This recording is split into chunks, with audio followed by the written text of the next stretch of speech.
నిన్నటి రోజు ఆంధ్రప్రదేశ్ ముఖ్యమంత్రి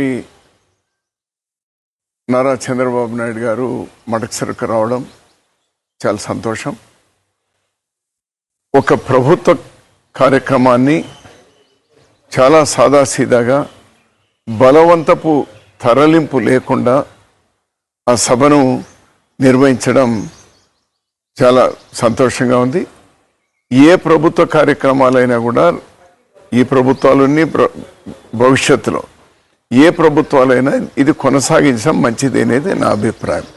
కారణం ఏమంటే ఒకప్పుడు జనం తరలింపు అవసరం, ఎందుకంటే ఈ ప్రసార మాధ్యమాలు లేనప్పుడు, ఇప్పుడు ఈ సోషల్ మీడియా కానీ ఎలక్ట్రానిక్ మీడియా ఉన్నప్పుడు ప్రపంచమంతా చూడొచ్చు. 10 మందితో జరిపిన ఇష్యూ ప్రపంచమంతా తెలపచ్చు. అటువంటి ఒక మంచి ప్రయత్నం నిన్న జరిగింది. నేను నా హర్షాన్ని వ్యక్తం చేస్తున్నాను.